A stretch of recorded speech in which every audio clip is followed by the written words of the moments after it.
أعوذ بالله من الشيطان الرجيم بسم الله الرحمن الرحيم الحمد لله رب العالمين. In the name of Allah, the Beneficent, the Merciful, all praise is due to Allah, the Lord of all the worlds. Brothers and sisters, friends and guests, we want to welcome you to this week's edition of a conversation with El-Hajj Mauri Saalakhan. I am pleased to be your host, coming to you once again through the Salam Media platform out of Johannesburg, South Africa. Salam Media is an online portal for humanitarian journalism. We don't just report the news, we advise you on what you can do about it. Today, we have another one of those very special broadcasts. The hot topic for our listeners and viewers in South Africa this afternoon, in the U.S., for the U.S. this afternoon, and for South Africa this evening, is a conversation on global challenges with two very special guests, Dr. Tariq Ramadan and Moazzam Begg. Now, I'm going to, in the interest of time, forego reading the extensive resume of Dr. Ramadan. He's a world-renowned European Muslim scholar of Egyptian heritage who has been a guest of ours on a number of occasions in the past. He's no stranger to this broadcast. And so in the interest of time, I'm going to just share the resume of our second guest, who is a first for this program. Just a little of his background. His name is Moazzam Begg. Now, within human rights circles, this is a well-known name.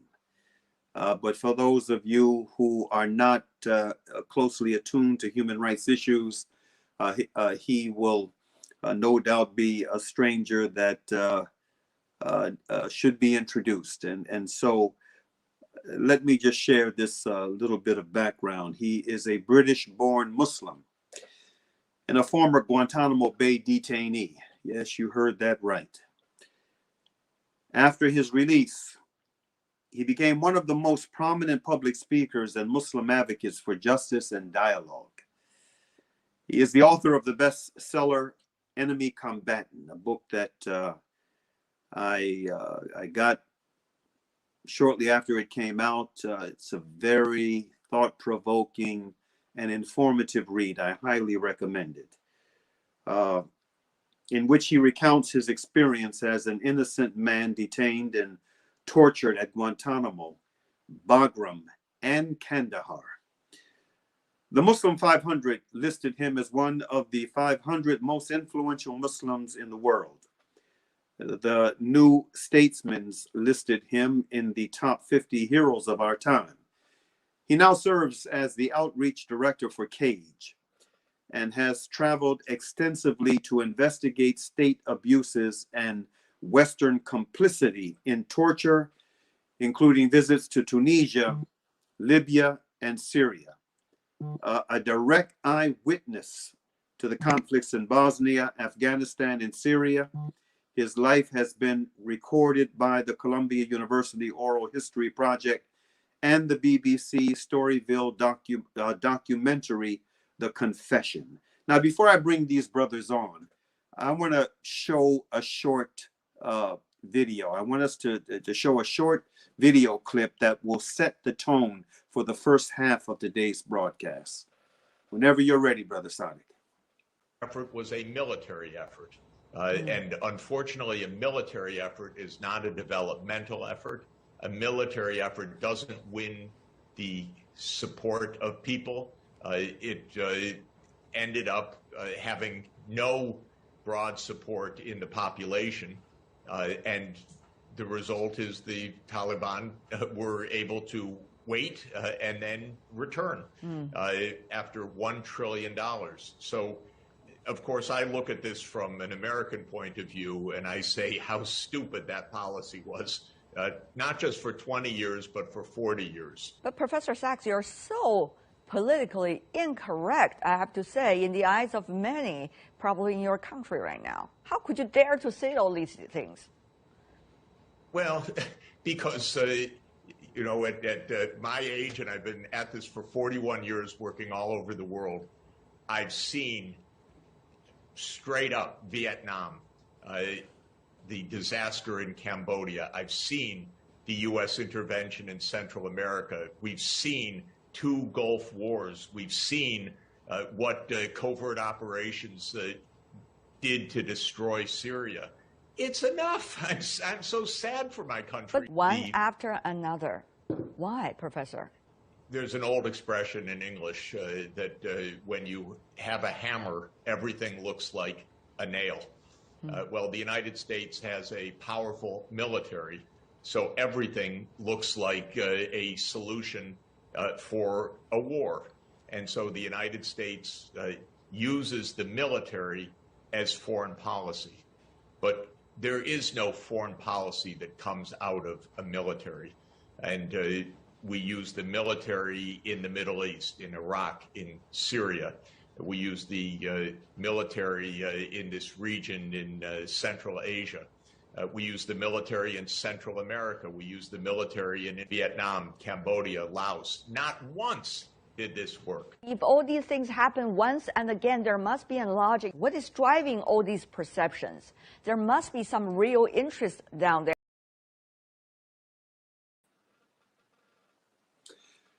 Okay, as a little food for thought on the table as we begin this conversation, without any further ado, I'd like to bring our brothers on, Dr. Tariq Ramadan and Moazzam Begg. Assalamu alaikum wa rahmatullahi wa barakatuh to my two dear brothers. Assalamu alaikum wa rahmatullah. أخي معظم بيغ أخي الحج لكن بارك الله فيكما. Thank you so much. You know something, brothers, I can't tell you how much of a joy it is to have both of you on at the same time for such a thought-provoking topic as the one we're about to deal with. It's really a pleasure, and may Allah subhanahu wa ta'ala bless a lot of barakah to come out of this for everyone who sees it, and now live as well as later, inshallah ta'ala. Let's begin with your reaction, not just to the video, a short piece of video that was just shown, but what has been going on overall over the past week or so in Afghanistan. What are your thoughts? Let's begin with you, Brother Tariq, inshallah. Bismillah ar-Rahman ar-Rahim. I would like to leave our brother Moazzam Bey. He's knowledgeable about the situation over there, and I think that his first reaction could be enlightening for all of us. So if you have something, let us start with the priority is to listen to the more knowledgeable. Barakallahu fiik. Okay. And no doubt, Brother Moazzam, you know, you have a very deep insight, brother, on and no doubt strong feelings about what is taking place, given the fact that you have experienced Afghanistan up close and personal. What are your thoughts, Akib? Barakallah fiqh to Sheikh Tariq. I would have rather listen to what he has to say. I still have I think that his tahlilat, his analysis will be very important for us. Nonetheless, I will speak as somebody who's a witness to having lived under the Taliban during that first period of time, or a period of time when they came into power, and having been, of course, imprisoned with Taliban people, with some of the leaders, having witnessed the torture of the United States of America inside Bagram prison, inside Kandahar, and of course in Guantanamo. The first thing that comes to mind, of course, this is bizarre. This is like as if Allah subhanahu wa ta'ala has himself intervened in this issue. 20 years of the war on terrorism, 20 years that began with cruise missile strikes, that began with mass bombs that I saw, the results of daisy cutters that weigh 15,000 pounds, smart bombs, vacuum bombs, phosphorus bombs. That was before the invasion. But there was one thing that happened before the invasion they dropped that were not ordnance, they were not explosive, and that was leaflets. So we saw planes flying over southern Afghanistan, these American warplanes. They were dropping leaflets, and these leaflets, as Donald Rumsfeld famously said, are falling like snowflakes in December in Chicago. And these leaflets, each leaflet offered a bounty of $5,000 for every Taliban and Al-Qaeda suspect that an ordinary person would hand over to the Americans. So as a result of that, you can imagine, in the same way that money has been pumped into into Afghanistan by the United States and others, and it's based now on an aid economy. In the same way, the majority of people were sold over for a bounty to the Americans and ended up in Guantanamo. The irony upon ironies is that amongst those people who built and began the peace deal in Doha are 5 members, senior ranking members, including battlefield commanders of the Taliban, who like Khairullah Khairkhwa, like Mullah Wathiq, like Mullah Mazloum. Some of these are top Taliban individuals. As a result of the prisoner exchange that the Americans did for Sergeant Bo Bergdahl, he's an American soldier captured by the Taliban in Afghanistan, the deal was that the 5 Taliban guys get released and sent to Doha, and Sergeant Bo Bergdahl is handed over to the CIA in Afghanistan, and that's exactly what happened. So these same 5 individuals who were tortured, stripped naked, physically, sexually, and religiously abused became the men who began the first peace talks, major peace talks. We're setting up the political office of the Islamic Emirate in Doha. And if that wasn't strange enough, Mullah Baradar, who's now the head of the Taliban, or doing the discussions, was held by the Pakistanis for almost 10 years. They all met just before Donald Trump left office with Mike Pompeo in Doha. And Donald Trump spoke on the phone to Mullah Baradar, and he said, I know that you are a tough people. I know that you're a people who are fighting for your own land. I can understand that, to paraphrase. So in the end of all of that, after the tens of thousands of deaths in Afghanistan, after the trillions of dollars spent on an army that couldn't defend itself and couldn't build itself, in the end, after the withdrawal of the US troops, which will take place completely on the 31st of August, the Taliban leaders are now sitting with people like Hamid Karzai, with Abdullah, with Gulabuddin Hikmatyar, all of those people who were at different at variance with the Taliban, and now they are seeking to have a united government. So you have to ask this question: why did all those innocent people have to die? What was it for? The American soldiers will be asking, the British soldiers' families are asking, why? What was it for? The answer is, it was for nothing other than for profiteering, other than for trying to, for imperial hubris, to say that we are such a strong power. But it is really, in our lifetime, it's shocking and strange and amazing. 2 superpowers. Before I just want to finish on one final thing, because I want to hear Sheikh Tariq. I was imprisoned in Bagram in 2002 with a young man. His name was Sharif. Sharif told me that his father was buried alive in Bagram by the Soviet Union, by occupying forces of the Soviet Union. And his father was fighting against him, was an activist and also fought against the Soviet Union occupation. Buried alive right outside the place where the Americans were holding him and me together. And the writing was still on the wall in Russian. You could still see they had built this part of the Bagram air base that the Americans had taken over.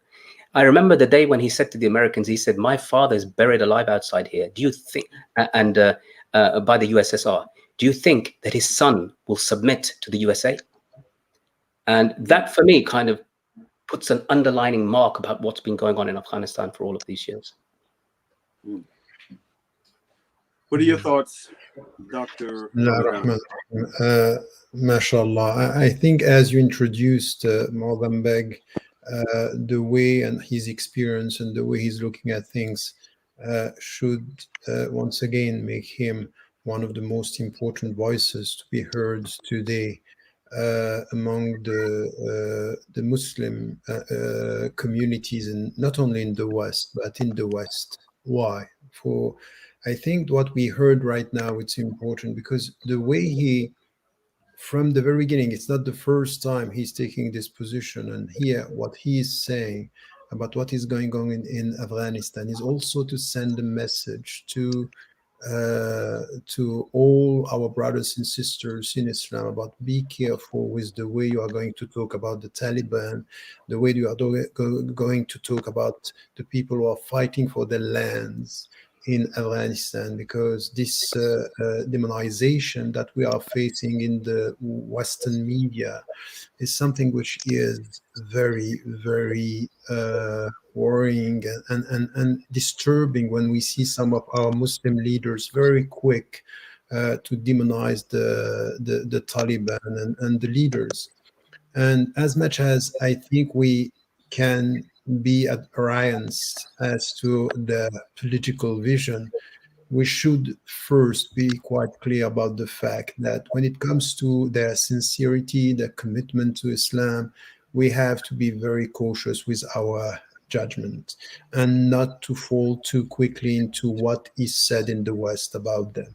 Now, what I want to say about this is I myself, as to the ideology, as to the political understanding, I have been critical for years when it came to dealing with the Taliban, but also before that with what was said and what was promoted by bin Laden and others. This, I think, from within the Islamic understanding, we have to be quite clear. Now, what we are seeing, and this is why I think it's important, and this is why also I wanted to listen to Moazzam Begg first, is to acknowledge the fact here that some of the people who are now in charge and some of the people now who are trying to talk about peace within the country are people who are leaders of different trends and different even understanding and reading and interpretation of Islam, because this was the case, and even before Rabbani and Mas'ud and Hekmakhtiar, before even we had what is going on now with the Taliban in Afghanistan. This is something that happened before, and the divisions came, and these divisions were instrumentalized, of course, by the Russian, but also by the American, and then also promoted by the Americans. My take now is a bit more to be very cautious about what is going on.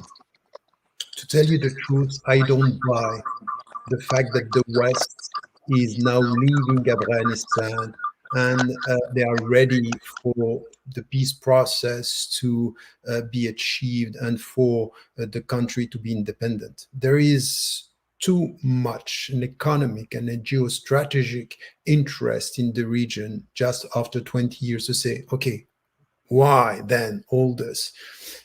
I think that this could be a very, very, very nasty political game in the region, a very nasty calculation to let them in and to again start a new strategy, because the region is critical and so crucial for geostrategic reason, but not only for this. It could be a way to use what is happening in Afghanistan with a media campaign, a local, what is called by the US State Department low intensity conflict, which has been the case for 20 years now, is to change the strategy, but to keep it around, just to promote something which is going to be, again, what we heard. Why is it for the British Prime Minister, the French President, the American President, just to talk to their people as if something very big was happening when they are so silent when Gaza is completely destroyed? It's because it's central. Afghanistan and what is happening in Afghanistan will have a global impact on everything which is going to happen, and even this way of covering and presenting and shaping the symbol of terrorism around the world. And I would say we have to be very cautious with this step that was taken by the States and taken by the French and the British in Afghanistan, because I don't think it's the end of the story. I think they are going to be involved in many, many things. And to tell you the truth, I don't trust the Emirates. I don't trust Qatar. I don't trust all this country as being involved in promoting peace. I think we have to know for whom and how they are playing the game. Absolutely, I agree, and I'm glad that you made the point, my brother, on the point of caution against us as Muslims joining in on the demonization of the Taliban. Subhanallah, this has been something that has been very disturbing for me. I'm not surprised at, while a bit dismayed, I'm not surprised about the reaction from Afghanistan itself, especially from the more urban and developed areas of Afghanistan. I also recognize the fact that what we have been seeing on our news screens and hearing on our radio broadcasts and the various other communication means has not been representative, I don't believe, of the majority of the Afghan people. I believe this is a small segment of the Afghan population that has been focused upon by international media. And I remember seeing one, I only saw it one time, one clip, and this was from an independent news source, of Afghans taking selfies with the soldiers of the Taliban. They were taking selfies with them, and they were celebrating the fact that they had taken over the country. I think the combination, for me, the combination of the way that they were able to move as effectively as they have moved over the past few weeks and months, and taking over one territory after the other with very little opposition, is a reflection of, to me, them being more representative of the people, the broad swath of people of Afghanistan, than the folks who were more well situated in the more developed centers of Afghanistan. But you all probably know a lot better than I do. Brother Moazzam, Sorry. Brother El-Hajj, I was going to say something in response to what you just said, or just to add. Okay, please. Yes.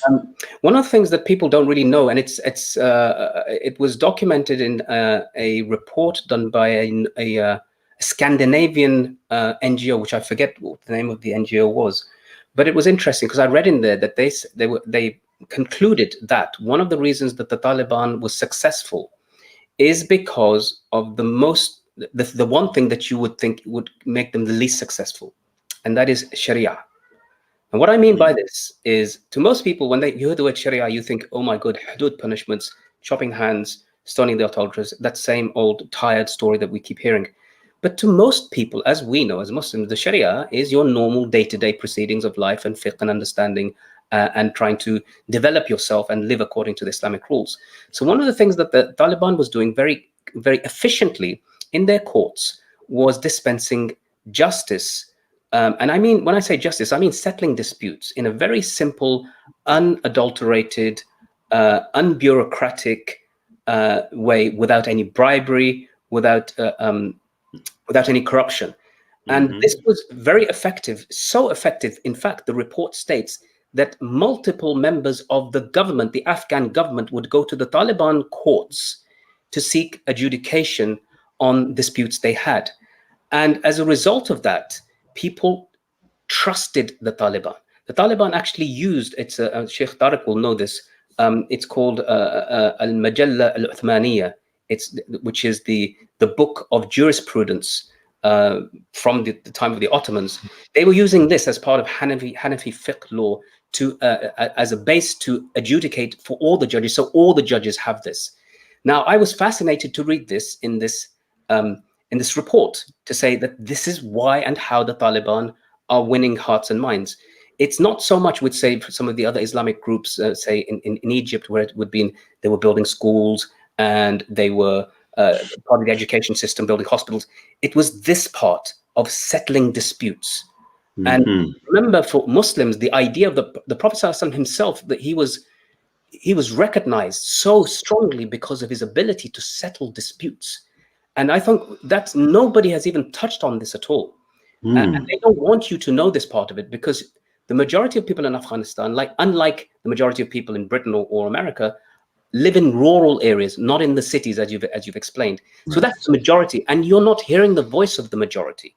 And if you would, they would say that we trusted them because they were not corrupt like the government. They were not bureaucratic. We didn't have to pay bribes to get a decision done in the courts. And this is something on the one side. On the other side, as having lived under the Taliban before, they had some very harsh laws, very harsh interpretation of laws and applications of it. They have had to grow and move on. And you'll see the faces of the new Taliban speaking English as good as I do.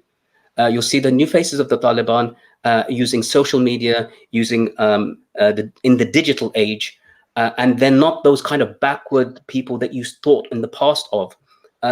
We, all of us, yourself, myself, Sheikh Tariq, the entire world, none of us are how we were 20 years ago. I know I had no white hair 20 years ago. I had complete black hair. So we are allowed to grow as mankind, as human beings. Why are they not allowed to grow? To contradict you, okay. Okay. Alhamdulillah, that's so true, brother. That is so true. And coupled with that is, this reality. The median age of the Afghan population is 18.4 years. That is the median age. It's a very young population, like it is in many other, developing nations. It's a very young population. The majority of the population was either not even alive or very, very young when the Taliban were in power briefly before. And so what we're seeing in terms of this outpouring, that very selective and very narrowly presented outpouring of Taliban opposition, we're seeing the power of propaganda, how propaganda can be selectively used and how it can be presented in a way that makes it appear to be very different than what it actually is. It's really fascinating when you think about it. But also disturbing. Brother Tariq, do you want to weigh in here, brother? Yeah, I'm listening to Moazzam. I would be more cautious on 2 points, and I think that this is important. I think you are completely right when you are saying, the way they were, it's not the way they are, and they are evolving. And inshallah, I don't know them enough to tell you that this is going to happen. I'm quite sure that with what I heard over the last 10 days, it's quite clear that there are things that are moving. It's not the same discourse that we had 20 years ago. Now, I would say 3 things for us from where we are when it comes to analyzing what is going on the ground, because once again 10 years ago I had the same discussions with many of my brothers and sisters in Islam about what was going on in Egypt, in Tunisia, in Libya. I was very criticized because I was saying, I'm cautiously optimistic. Be careful with what is happening for 3 reasons. And I would say that our position today, I would start with what you just said, both of you. I think it's very important for us to remind the people around us that stop talking about only the leaders and stop talking only about the leadership. We should know that over the last 20 years, the people who were the victims first of the Russian politics and then the Western politics were the Afghani people. The people who paid the price of what happened in the United States of America in 2001 were people who were completely innocent. And up to now, they are dealing with growth, they are dealing with there is an environmental issue in Afghanistan now with water and all this. And we have to say this, and we have to remind the people, be careful.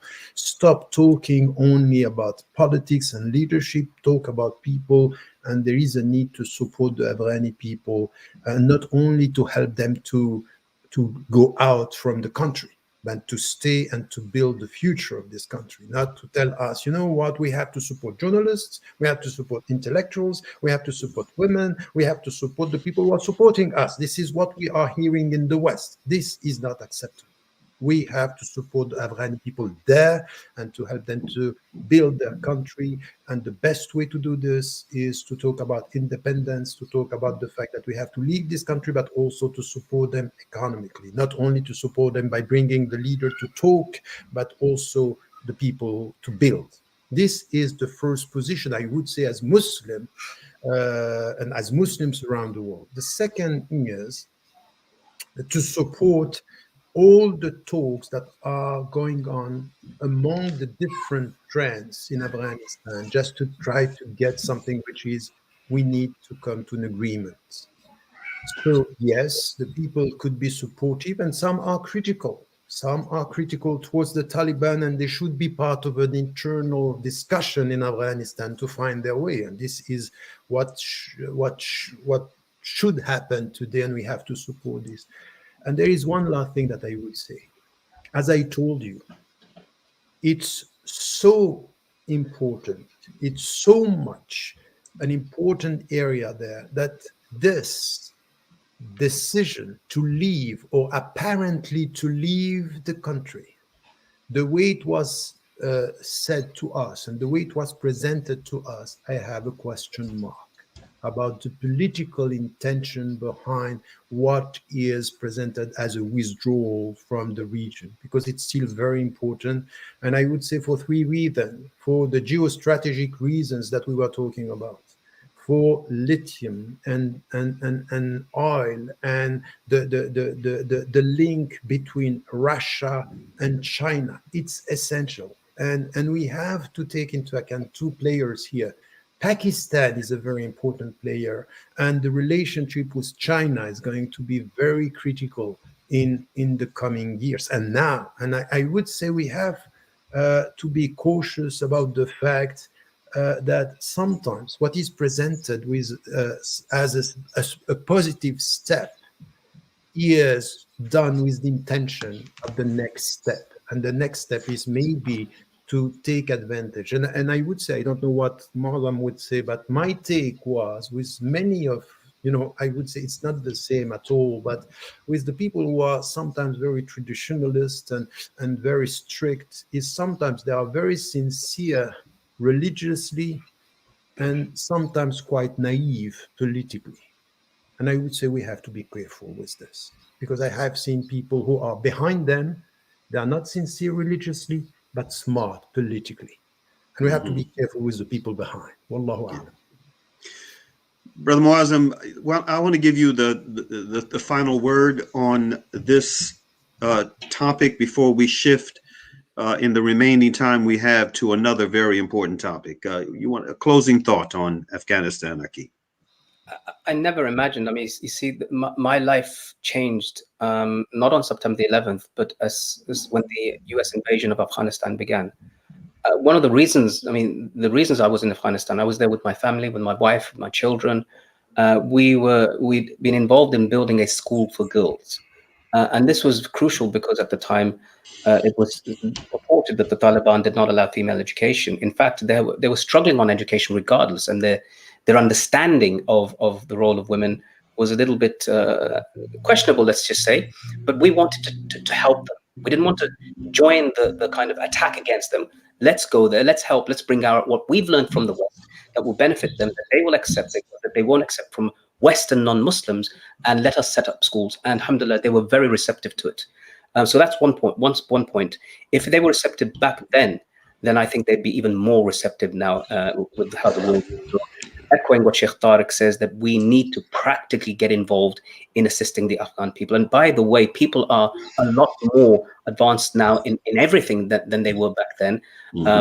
In terms of the sincerity, I don't know how to judge a person's sincerity or not. All I can do is see what they've played out.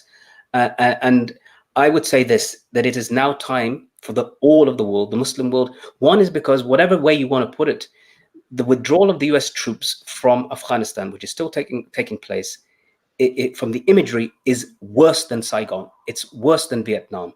You didn't have images of people falling off planes and tens of thousands of people. So whatever that is, I don't think they contemplated this. They didn't know it was going to happen like this. And what we need to do as Muslims around the world, because we've been desperate to see a success story, is to at least allow us to put this in our mind, that steadfastness of fighting against the occupation has brought us to this day, whether you agree with them, whether you disagree with them. Had they capitulated like everybody else, we would not be talking about this. We would be talking about complete and utter US dominance in the region. So that's what we should be able to, just in the way that leaders of Hamas and so forth have sent messages of congratulations to the Taliban for that thing alone, let alone the politics and the geopolitics, is to say we congratulate the Afghan people on being able to, on being steadfast in pushing back the invader.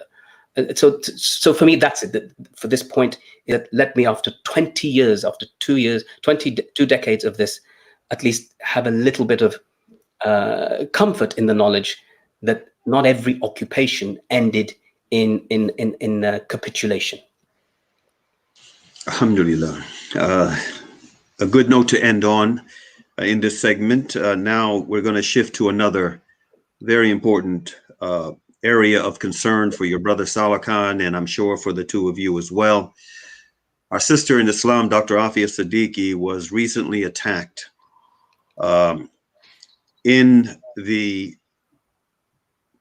prison medical center. It's more of a prison than a medical center that she has been imprisoned in Fort Worth, Texas, FMC Carswell. She was attacked, and this is not the first time she was attacked, but in this case, it was quite more serious than the first attack that came to our attention, and she had to be removed from the area in a wheelchair. And we're very concerned at this point about her safety, even more concerned about her safety.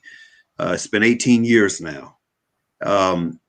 So we want to begin this segment with two short video clips that I'd like for you and the audience to see, and then we will begin our discussion, inshallah.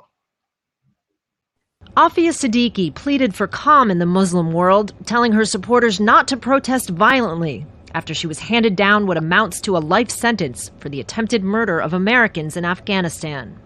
Siddiqui spoke for 30 minutes, often rambling about her dreams in prison, genetic testing, and her belief that Israel and her prison warden were plotting to attack the United States.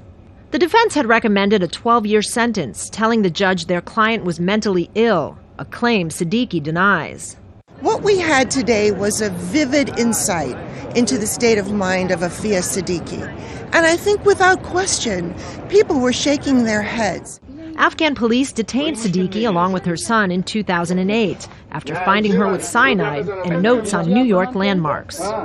U.S. authorities, who first accused her of supporting Al-Qaeda in 2003, came to question her. During her trial, 6 witnesses testified that she grabbed a weapon belonging to a U.S. soldier and opened fire. But since her conviction, military documents about her arrest have been leaked, and they make no mention of her firing the gun. Siddiqui's supporters in the U.S. as well as her native Pakistan believe Siddiqui had been held in a secret prison prior to her arrest and tortured. 86 years for a woman who's never harmed anyone in her life, and no time and no identification of the people who kidnapped her, who tortured her, and who caused the same for her 2 children and family. Where is the justice in that? Responding to public pressure, the Pakistani government spent a reported $2 million on her defense and has called for her repatriation. After the sentencing, the Pakistani embassy told Al Jazeera, "We will continue our legal and diplomatic efforts for her transfer to Pakistan." Free Afia Siddiqui! Outside the federal courthouse where protesters gathered, prosecutors refused to comment. But the judge said there was no credible evidence of a secret detention by the U.S. prior to her arrest. What we don't know is what other documents are out there because the classified evidence has been denied to the defense. We believe that there are more documents out there. Siddiqui's lawyers say they have plenty of grounds for an appeal, from that leaked military document to her mental state during the trial. In the meantime, the judge recommended that she be held in a federal prison in Texas where she can receive psychological treatment. Kristen Salumi, Al Jazeera, New York. The case of Dr. Afia Siddiqui remains a mystery. The US-educated PhD graduate went missing along with her 3 children 5 years ago while on her way to catch a domestic flight in her native Pakistan. Her whereabouts since then remains unknown, although her family and human rights activists believe she was held in the custody of either the US or Pakistani intelligence services as part of the war on terror. We want to know what happened to Afia Siddiqui from 31st of March 2003 until 17th of July 2008. The US has always denied that it held any female prisoners in its main Afghan holding facility in Bagram Air Base. However, suspicion was aroused when the former Guantanamo Bay detainee Moazzam Begg, who also spent a long spell in Bagram, said he heard the sound of a woman being abused on several occasions. When I was in Bagram during the year of 2002, I used to hear the sounds of a woman screaming in the interrogation rooms where I was at, or adjacent to it, and I was led to believe that it was my own wife being tortured next door. The screams were intermittent, they were very sharp, they were high-pitched, they were evidently of a woman. She was frightened, she was terrified in fact. A major turning point of the case came after the Pakistani political opposition leader Imran Khan and a group of human rights activists from the UK held a press conference outlining Dr. Siddiqui's story and their suspicions. 1 month later, the US claimed to have arrested Afia Siddiqui in Afghanistan after she had apparently attempted to attack US military personnel. But the US government hasn't given any explanation for her absence of several years, other than accusing her of having links with Al-Qaeda. She now faces trial in New York, charged with the attempted murder of US personnel. Well, at the moment, sadly, she's very ill. She's very ill to communicate with anybody, really. And she's had difficulty communicating with her lawyers due to the harsh, humiliating restrictions imposed by the jail authorities. And also, she's just not well enough. And she really, at this moment, she needs to be treated. Once she's recovered, then she can deal with the legal process. Further confusing matters, following inquiries, the US government has now backtracked on its previous statement that it had never held any female detainees at Bagram Air Base. It's now admitted to holding 1 female prisoner, but maintains it never held Dr. Afia Siddiqui. Nonetheless, the U-turn has raised more questions and doubts over the US government's account of Dr. Siddiqui's arrest, and has given some credence to her claims of being held in Bagram for several years. Furthermore, her case has come to symbolize the plight of hundreds of Pakistani citizens who've gone missing over the years and are alleged to have been kidnapped by Pakistani and US intelligence agencies. It is not only the case of Afia Siddiqui, it is the case of more than 500 missing persons. If the State Department could make a false denial about Afia Siddiqui, and if the President of Pakistan, Pervez Musharraf, in his book In the Line of Fire, admits that he has been selling the bodies of the Pakistani citizens to the FBI and US State Department, and despite that, we don't know the whereabouts of our Pakistanis. Sir, it's a very serious issue. The previous government of Pakistani President Pervez Musharraf had been accused of kidnapping and handing over hundreds of its citizens to US intelligence agencies in return for financial and military support in the years following the invasion of Afghanistan. It's an allegation that President Musharraf himself denied, but human rights groups believe Dr. Siddiqui's case represents just one of those hundreds of kidnappings.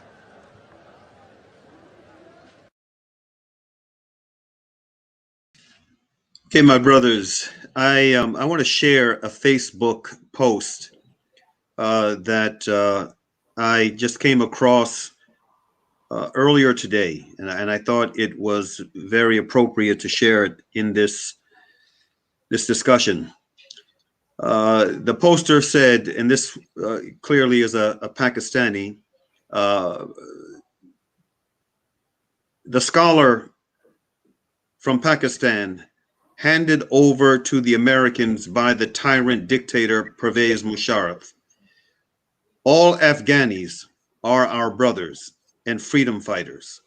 So it is not a crime to stand our ground against occupiers that is in the U.S. who are the terrorists here. Now that Talibans have pardoned the U.S. and given them protection, we want the daughter of our nation back in our homeland, quote unquote. Your thoughts on this ongoing saga of our sister in Islam, Dr. Afia Siddiqui? Those, as you could tell by the nature of the discourse, those were videos that were made years ago. But now we're in the 18th year of Afia's wrongful imprisonment, and as a political prisoner and prisoner of war. And her condition is, to put it in one word, it's terrible. What are your thoughts? I remember first going to Afia's family's house in 2010. I met with her mother. I met with her sister Fawzia. I met with Ahmed, the young boy, and with Maryam, all of whom had been in custody with Afia. Who wasn't present was Suleiman, the young boy, who at the time of his disappearance, of Afia's disappearance, was only 6 months old. We've never known what became of him, and it's rumored that he died. Now, there are several, I'd say, smokes and mirrors around this case. But what is evident, as somebody who himself has been a prisoner of the United States military in Afghanistan, I can tell you this much. Under US military protocol, no soldier will ever leave his weapon unattended. No soldier will leave his weapon loaded and cocked with a round in the chamber, knowing that there is a dangerous prisoner to be had close by, which is what they accuse Afia of being. Now, not for want of trying, I know there was many people who would have, in Guantanamo, Bagram, elsewhere, who had been fighting the Americans. There's no doubt about that. And had they had the opportunity, they would have picked up a weapon and fired it against the Americans. No doubt in my mind. But the Americans would never allow that to happen because of the protocol they follow as professional soldiers. That's one part of it. So I find it extremely hard to believe that Afia, this 5-foot-something woman who weighs about 100 pounds, could manage to somehow overpower these guards, take the weapon, and then fire it, miss, and then get shot. So Yvonne Ridley has gone to Afghanistan. She's gone to Bagram. She's gone to the home of the governor of Ghazni. She's gone to the police station where it happened. And everybody who spoke in that case from the Afghans, remember, they were on the side of the Americans after all. They said that the events that took place that day are nothing like what have been described by the Americans. Yet none of their testimony has been allowed into the court at all. In addition to this, the fact that Afia Siddiqui disappeared and says, and even identifies some people at the time where she said she was held in US custody in Bagram and was tortured, abused, physically and sexually violated, none of it was permitted into the court proceedings. There are people I know or know of who have been accused of killing American soldiers, let alone attempting to, who are not serving the kind of sentence Afia gets. And there's one more thing, of course, that's really important. How does the United States of America have jurisdiction, legal jurisdiction, over a woman, a Pakistani woman in Afghanistan? Because if they have jurisdiction of all cases in Afghanistan, that means anybody that commits a crime in Afghanistan against anybody should be brought to the United States of America. So these fundamental questions make me think that there's something far more sinister taking place. And one more thing that I'm almost completely and shockingly and ashamedly, I have to say, as a dual British and Pakistani citizen, the Pakistanis handed me over to the Americans without any legal process. They took me from my house at gunpoint with a gun to my head in the middle of the night in front of my family, dragged me away, forced me to be interrogated by American CIA. They said to me in the words, in order to those who know Urdu, bete, it means, it's a term of endearment, oh son, we know you've done nothing wrong, but this is America breathing down our necks. We must do this. So they handed me over, and Pervez Musharraf was in charge at the time, and without any due legal process at all. I call it a kidnap, an abduction, and a rendition. That is what it was. There was nothing legal about it in any form, shape, or whatsoever. And me at the time, being a citizen of Pakistan, if they could do that to me, they could do that to anybody of other citizenship. And indeed, Pervez Musharraf and I have the same publisher. We have, ironically, the same people published our books. In his book, in The Line of Fire, he says that I received bounties of millions of dollars for people I handed over. That included citizens of other nations, but it also included citizens of his own country.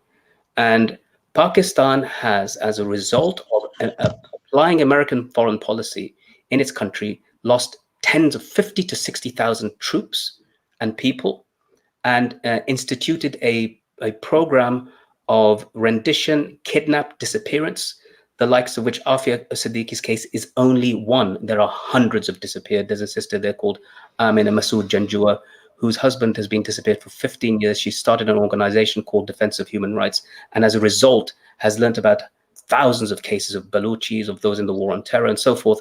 And it is shocking that we are where we are with the case of Afia getting assaulted in prison, and asking for people to come and simply get her back home, get her repatriated, so that she can live out the rest of her days and see the children.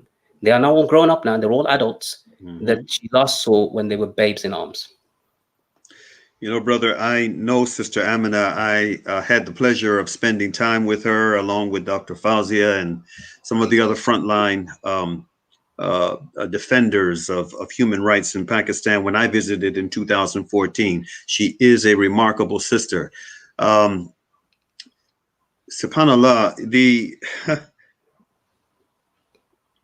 brother Tariq, what are your thoughts? You know, when you and I first met, Brother Tariq, it was at one of the national conventions. You were the keynote speaker, and I approached you, not knowing if you were going to respond. Wait a minute, was that the first time at the convention, or was it in Boston at the large center in Boston? Because we met early on twice. We met at the Boston Center. I gave you a copy of a book. And then we also met at a convention center, but on both occasions, I mentioned Afia to you, and at the convention, I asked you, and it was very short notice. I asked you if you would say something about her. In fact, yes, we met first at the large masjid on Malcolm X Boulevard in Boston. That was when we first met. I had given you a copy of the book that we had just recently released on Afia, asked you to read it, and you know, and knowing that, or feeling that we were going to connect again at a later date, and alhamdulillah, we did. The second time we met, it was at a convention, and I asked you if you read the book. I asked you if you would say something about Afia, and you did, and that is what really deepened my respect for you and endeared you to me, because there were so many other prominent leaders and organizations in America that have avoided the issue of Afia Siddiqui like it was the plague. If I may, just a moment, yes. Before you ask the question, I just want to say something about Sheikh Tariq on this. He's a person that I have known for many, many years. And if there's any time or issue that we've approached him for, that is on the basis of basic human dignity, to say something, even if he doesn't know very much about it. He's been the first one in comparison to many people at his same status or maqam. So may Allah subhanahu wa ta'ala bless him and strengthen him and protect him to continue this. Please, sorry for that interjection. It was just important. My pleasure, brother, to give you that opportunity. You know, given what both I and our brother Moazzam has had to say, and given the circumstance that we now face, this sister of ours, 18 years in, and we're about to begin we haven't had anything for Afia Siddiqui publicly in over a year because of the pandemic. We're about to launch a 5-city mobilization, 5-city mobilization over a 2-month period in September and October, 5 cities. What do you have to say, Dr. Tariq Ramadan, about this sister of ours and the need for us to respond, especially in this moment when we have in America so much focus on issues of justice?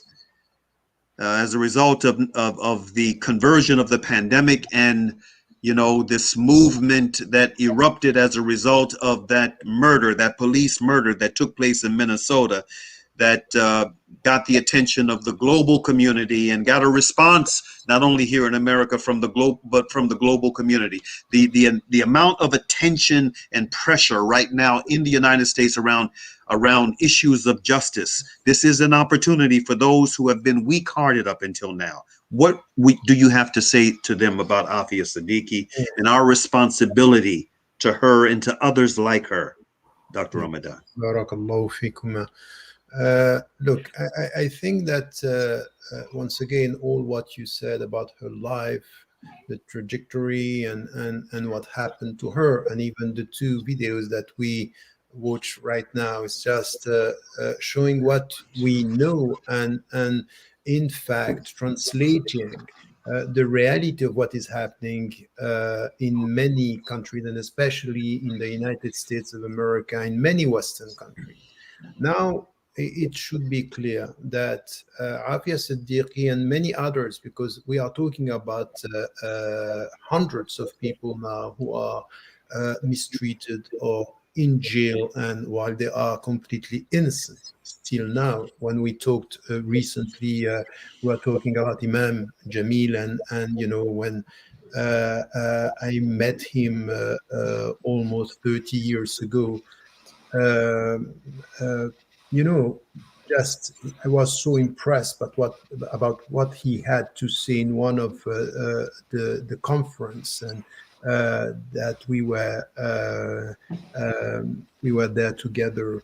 I was impressed, and my take on what is happening today is that we are now experiencing something which is quite worrying. We are talking about human rights. We are talking about rule of law. But what we should understand is that globally, what they are calling the state of emergency is transforming the rule of law into something which is a gray area where anything is possible.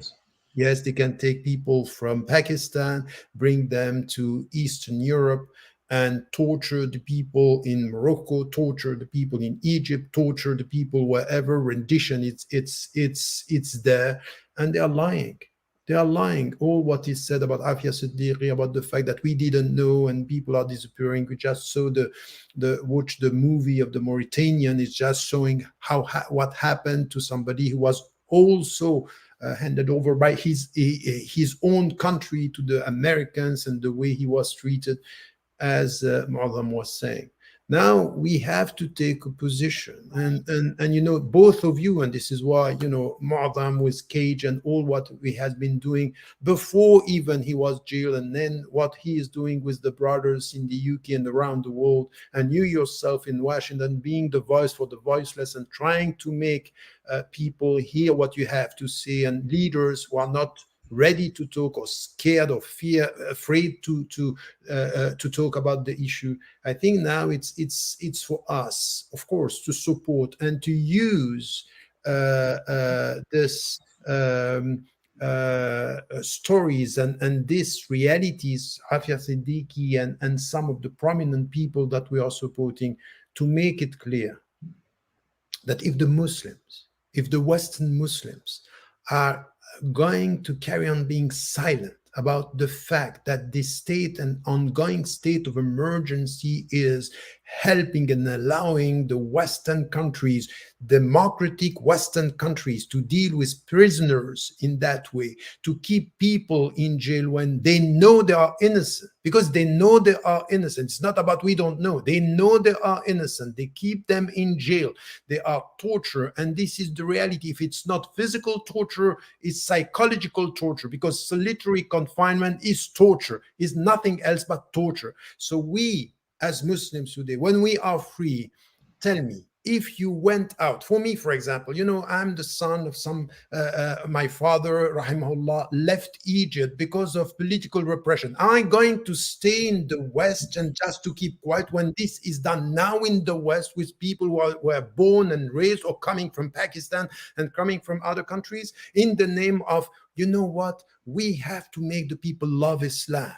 No, we have to make the people respect Muslims and Islam. And if you want the people to respect Muslims, respect yourself and respect the dignity of the people. But what I see today with the leadership of in so many Muslim communities in the West, this silence, this fact that we are not ready to talk, is not only not helping the people who are in jail, but it's not helping the Muslim communities. Because this is, you know, they are testing us. We take this one, we take this one, we take this one, we'll see. If you are silent, we can carry on. If you start speaking out, we are going to stop. Because we know that as for the numbers, the Muslims are millions now. So the democratic process is playing for us, if and only if we are knowing our religion enough, respecting our principles enough, and be courageous enough with what we have to stand for. And I think that this is why, once again, when you told me Moazzam is going to be with us, I'm very happy, because I think that he is the voice to be heard now, and you are the voice to be heard. We are now, and we have to try to get the people to be ready to speak out about these issues, and not only to speak about, you know, okay, Black Lives Matter is great, but I want the people from Black Lives Matter to speak about all these people and what they are saying when they are saying, you know, there is connections between, you know, intersectionality. That's fine. But now you bring Muslims within.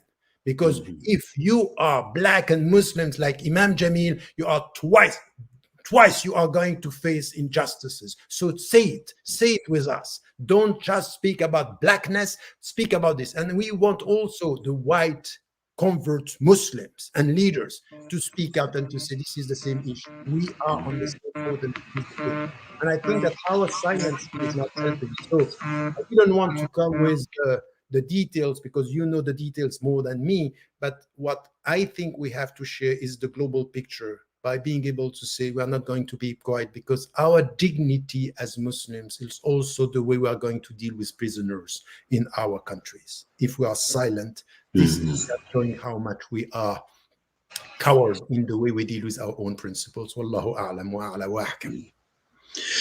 Brother Moazzam, I'm going to give you 1 minute, brother, for just a closing thought, inshallah. 1 minute.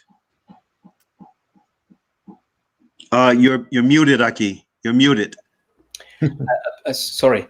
Again, we began with Afghanistan. I'm going to return back to Afghanistan. Afia's story begins in Afghanistan. There's a big link, like Tariq said. Whatever happens in Afghanistan is going to have a ripple effect throughout the rest of the world. Though it is a landlocked country, probably the poorest in the world, but it is very significant in our lifetime. It's also very, very significant in Afia's case, because if you go back to the root of her case, all the details that wasn't taken about what happened there still need to be prevented. And I believe that the case would be overturned if you had evidence from those police chiefs, governors, and physical employees of the Afghan government who were physically there giving testimony about what happened. There are leaders, as I've said, of the Taliban who've been released. There are Osama bin Laden's right-hand men and close confidants and drivers and so forth. They've been released as part of the kind of an end to the war on terror. how could it be that Afia Siddiqui, who has not harmed a soul, could remain in prison as a result of this? How do you balance that out? Frontline commanders who fought and killed American soldiers in the battlefield are free, negotiating with the Americans. On the How broadcast. is it possible that Afia Siddiqui remains in prison? So if there's anything now that we must say is that it is time for this to be over. This chapter must, if you want to close this chapter, close it by, if you recall, the Taliban had actually at one point before the negotiations included the return of Afia Siddiqui. Now this shows the shame of the Pakistani government and how the Taliban said that, you know, she was captured on our soil, she should be returned back to her country. Really, now it's enough. And we need to, like Tariq Ramadan said, that if people are not speaking out, we need to be courageous enough to make those calls. Wallahu alam. Alhamdulillah. Okay, my brother, it has been a real pleasure having the two of you on together this afternoon. Inshallah ta'ala, we're going to do this again soon. An hour is too short. With that said, I want to thank you both, and may Allah ta'ala bless you and fortify you for the struggle ahead. We need your voices, and as they say in South Africa, a luta continua, the struggle must continue. So with that said, I want to close out by first reminding our brothers and sisters, our friends who are Muslim and non-Muslim, of very sterling observations that were made by two prominent figures in the Western tradition and in the Eastern tradition, both of them many generations apart, however, saying the same thing. Sheikh Ibn Taymiyyah, rahimahullah, he is reported to have said, civilization is based on justice, and the consequences of oppression are devastating. Therefore, it is said, Allah aids the just state, even if it is non-Muslim, and withholds his help from the oppressive state, even if it is Muslim.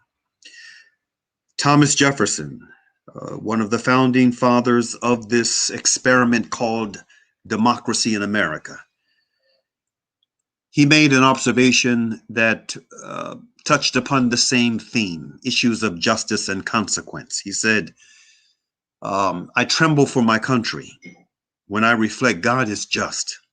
His justice cannot sleep forever.